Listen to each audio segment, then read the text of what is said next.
Hello बच्चों, welcome to my YouTube channel GDS study by Saumya Agrahari. तो बच्चों, आज हम लोग सॉल्व करेंगे रेस्पिरेशन के क्वेश्चन, रेस्पिरेशन इन प्लांट्स के, और उसमें ग्लाइकोलिसिस के क्वेश्चन सॉल्व करेंगे जो कि प्रीवियस ईयर में आ चुके हैं। तो हम लोग एक एक करके सारे क्वेश्चन को देखते हैं और उसके एक्सप्लेन करेंगे। ओके, तो फर्स्ट क्वेश्चन है, what is the net gain of ATP when each molecule of glucose is converted to 2 molecule of pyruvic acid. तो इसका फर्स्ट ऑप्शन है 6, सेकंड है 2, थर्ड है 8 एंड फोर्थ है 4। तो हमें इसको तो पहले समझ लेना चाहिए कि ग्लाइकोलिसिस प्रोसेस में बच्चे जब ग्लूकोज का कन्वर्जन होता है पायरुविक एसिड में, तो वहाँ पे ग्लूकोज का जब कन्वर्जन होगा पायरुविक एसिड में तो 2 मॉलिक्यूल बनते हैं पायरुविक एसिड के। तो वहाँ पूछ रहा है कि कितने इस पूरे प्रोसेस में ग्लाइकोलिसिस में कितने नेट गेन करते हैं हम एटीपी को। तो यहाँ पे बच्चों दो जगह एटीपी आपको गेन करते हुए मिलेंगे। तो देखते कहाँ कहाँ पे, ये जो आपको दिख रहा है ये एनसीईआरटी का डायग्राम है और इसमें हम लोग देखेंगे कहाँ कहाँ मिल रहा है एटीपी। तो बच्चों, जो पहला एटीपी है जो हमें गेन करते हैं हम, वो 1,3-डाइफॉस्फोग्लिसरिक एसिड से, एंड वो कन्वर्जन किसमें होता है 3-फॉस्फोग्लिसरिक एसिड। ओके, और सेकेंड एटीपी बच्चों वो 2-फॉस्फोइनॉल पायरुवेट कन्वर्ट करता है पायरुविक एसिड में, वहाँ पर 2 एटीपी गेन करेंगे। तो इसका मतलब दो जगह हमें एटीपी गेन हो रहा है। तो टोटल कितने एटीपी हो गए, 4 एटीपी प्रोड्यूस होता है। ओके, एक 1,3-डाइफॉस्फोग्लिसरिक एसिड कन्वर्ट करता है 3-फॉस्फोग्लिसरिक एसिड में, तो वहाँ पे 2 एटीपी हो गया। और एक लास्ट स्टेप में जो कि 2-फॉस्फोइनॉल पायरुवेट कन्वर्ट करता है पायरुवेट में या पायरुविक एसिड में, वहाँ पे 2 एटीपी मिला। बट यहाँ पे 2 एटीपी कंज्यूम भी हो जाता है ग्लाइकोलिसिस में। तो बच्चों, ग्लाइकोलिसिस प्रोसेस में 2 एटीपी कहाँ कहाँ कंज्यूम होता है। तो फर्स्ट एटीपी ग्लूकोज जब ग्लूकोज 6 फॉस्फेट से कन्वर्ट करता है तो वहाँ पे 1 एटीपी जाएगा।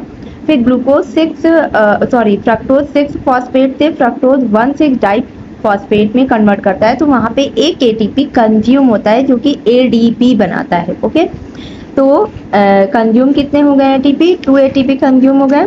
तो नेट कितने बचे, टोटल कितने नेट गेन हुए हमें एटीपी, तो 4-3 मतलब कितने प्रोड्यूस हुए और कितने कंज्यूम हुए, तो 4 - 2, तो कितना हो गया 2 एटीपी, जो कि नेट गेन एटीपी पूछा गया है। तो कितने एटीपी हो गए, 2 एटीपी। तो इसका जो बी आंसर है वो करेक्ट होगा।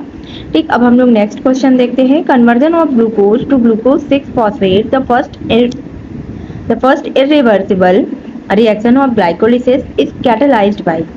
तो यहाँ पे फर्स्ट ऑप्शन है hexokinase, second enolase, third phosphofructokinase and fourth है एल्डोलेज।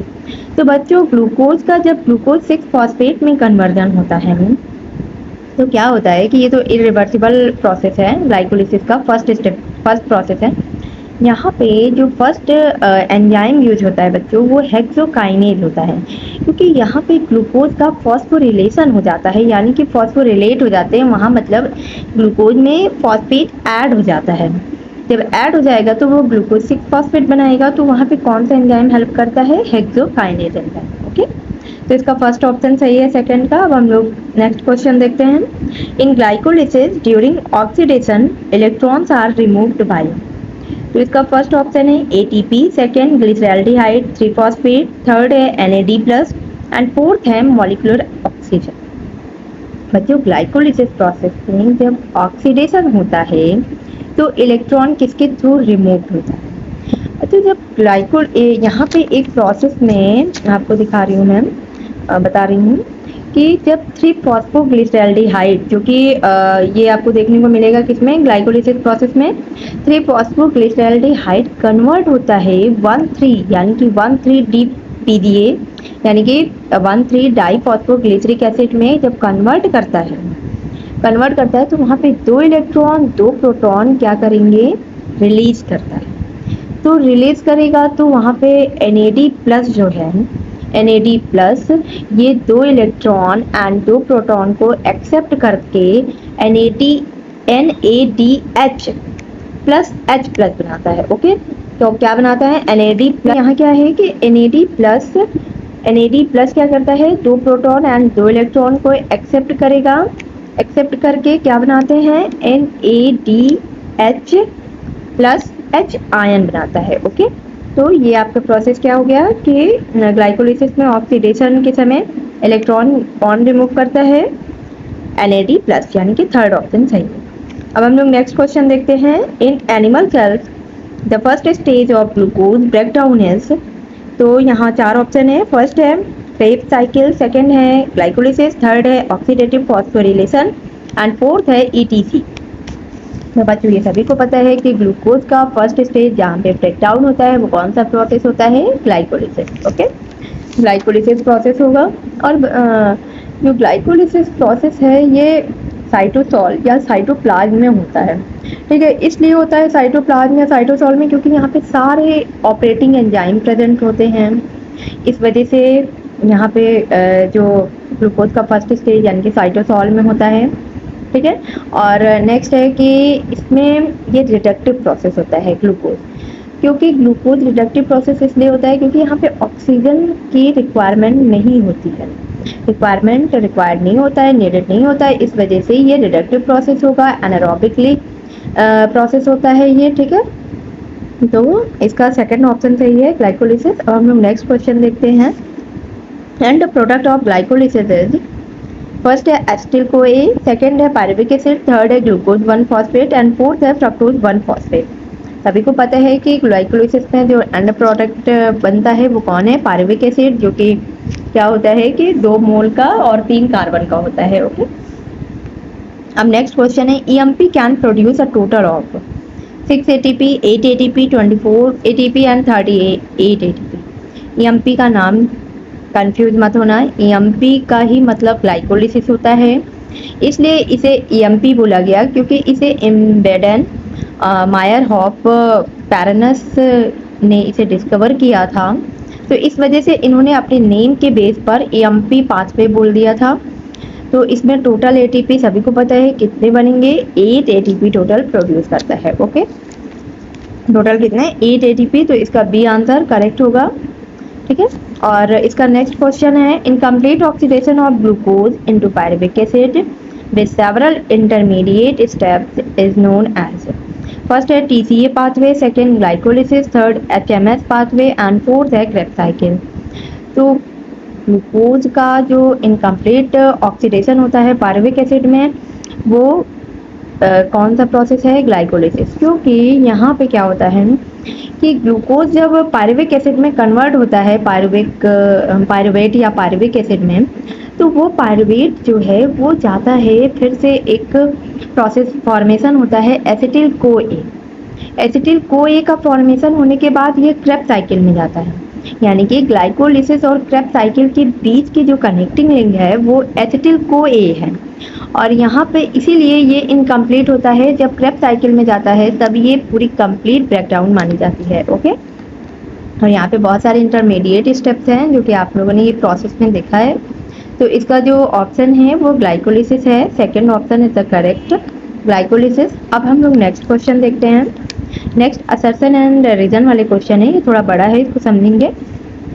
दिया हुआ है कि given below are 2 statements, one is labelled as assertion A and the other is labeled as reason R. So assertion A, ATP is used at 2 steps in glycolysis, and second reason R, first is ATP is used in converting glucose into glucose 6-phosphate, and second ATP is used in conversion of fructose 6-phosphate into fructose 1,6-diphosphate। तो यहाँ पे ये कह रहा है कि assertion ये बोल रहा है कि हमें ये पहले तो फाइंड करना होगा कि असर्शन और रीजन ये सही है कि नहीं, उसी के बेस पे हमें ऑप्शन फाइंड करना होगा। तो असर्शन में क्या है कि ATP ग्लाइकोलिसिस प्रोसेस में ATP 2 जगह यूज होती है, यूज मतलब कंज्यूम होना। ठीक है, प्रोड्यूस यहाँ नहीं कह रहा है, यहाँ क्या कह रहा है कि ATP यूज हो रहा है यानी कि कंज्यूम कर रहा है। ग्लाइकोलिसिस में 2 जगह है। ठीक, अब हम रीजन पढ़ते हैं। रीजन कह रहा है कि फर्स्ट ATP कहाँ पे कंज्यूम होता है, ग्लूकोज का जब कन्वर्जन ग्लूकोज 6-फॉस्फेट में होता है। सभी को ये प्रोसेस याद है ग्लाइकोलिसिस का, तो हम आसानी से रीजन को फाइंड कर सकते हैं। एंड सेकेंड एटीपी कह रहा है कि कहाँ यूज होगा, जब फ्रक्टोज 6 फॉस्फेट का कन्वर्जन फ्रक्टोज 1,6 डाइफॉस्फेट में होता है। तो ये सभी को ये प्रोसेस तो याद ही है, ग्लाइकोलिसिस का प्रोसेस, तो आसानी से रीजन को फाइंड कर सकते हैं। ठीक है, तो क्या होगा कि ये जो असर्शन में कह रहा है 2 स्टेप में, और यहाँ पे हमें रीजन में बता दिया है कहाँ कहाँ पे, हाँ बिल्कुल करेक्ट है। तो इसमें हम लोग फाइंड करते हैं।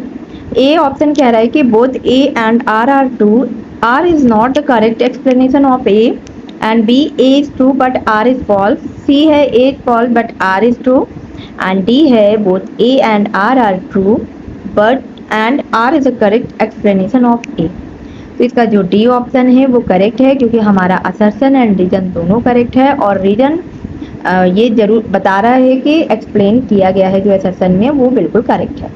ठीक है, तो ए ऑप्शन का एक जो लास्ट क्वेश्चन का कौन सा ऑप्शन सही है, D option is the correct. Fourth option बिल्कुल सही है। तो इस तरीके से ये रहा आपके सारे क्वेश्चन जो कि ग्लाइकोलिसिस के प्रीवियस ईयर में आए हैं वो सॉल्व हो चुके हैं। हम लोग नेक्स्ट क्वेश्चन नेक्स्ट वीडियो में देखेंगे जो कि फर्मेंटेशन के होंगे। Okay, thank you.